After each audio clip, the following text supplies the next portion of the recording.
Okay, first of all, I want to say thank you for everyone who's came today. And they came in very early and carried tables, sorted out food. Special thank you for Danny for doing all the sandwiches. Thank you very much. And I know, Daniel, it's not easy for you sometimes because you've had a hyper day. Yeah. Yeah, so anything Daniel said in it today, ignore, just a nice bit to keep on in your heart. Okay. That's all right. Thanks. We all work on it. So I'd like to say also thank you to my co-presenter, Jilliana.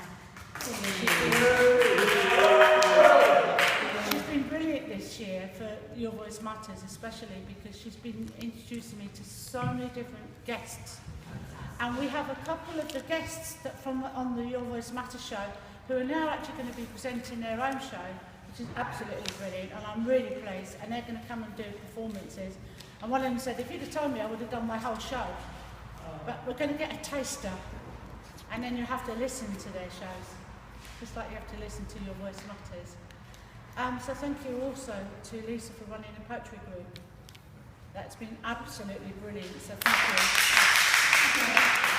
I know it's not easy, that Monday morning especially.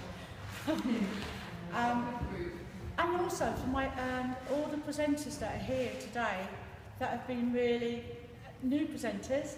Well done, Christian, as our latest one. You can start his show also with Terry and Jeff are new. So brilliant.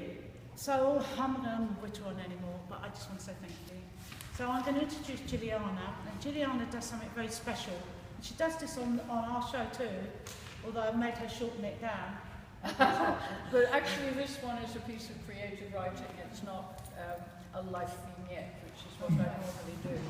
And as I was saying from Jilliana, her vignettes, if you ever listen to the show, I like living history. They're amazing, and it really gives you a visual journey of that particular era, and there's many different eras. What do you mean, that particular era? There's many, let me finish. There's many different eras that we've gone through, from young to now, even like the other day and stuff like that. Anyway, Jilliana,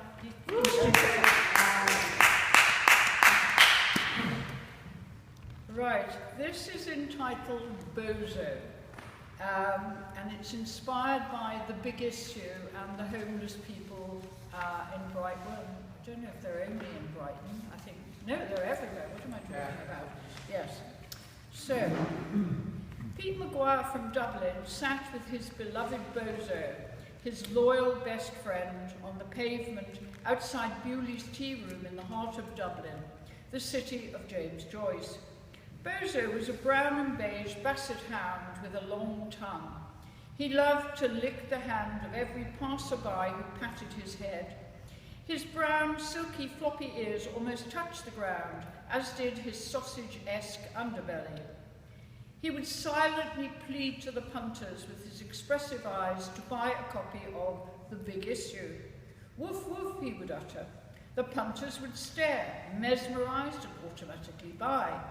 Bozo had spoken to them, throwing back his head with his long, cascading ears. They must obey the master.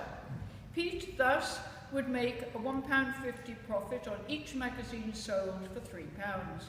He would chant like a Buddhist the words, "Big issue, bye, bye, bye," over and over again, until it became a mantra. Bozo would accompany his master, giving a throaty, audible, lingering growl. The Big Issue was a cultured, thought-provoking magazine. Pete was proud that the Christmas edition featured himself and Bozo wearing reindeer antlers and a bright red festive tartan scarf on the cover. Inside was an article with photos of Big Issue sellers all over England with their beloved loyal dogs. People loved Bozo, probably more than poor homeless Pete. They gave willingly with the spirit of Christmas in their hearts. Pete was sad when he thought of Christmas and Boxing Day with Bewley's closed. People with their families would be sitting down to a roast turkey with all the trimmings, while he and Bozo went without. No family to speak of. He had quarrelled with his successful father, run away when he was 15, and ended up on the streets, succumbing to drugs and worse. Only memories of childhood, turkey dinners and the warmth of a real loving home when his mother was alive, all gone.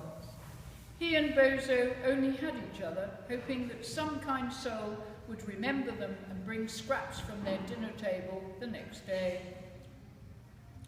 Bozo dolefully looked his master in the eye, growling, "Bow wow," and Pete was sure he heard him say, "Don't worry, master, the queen of the bitches will provide." Thank you. That's it.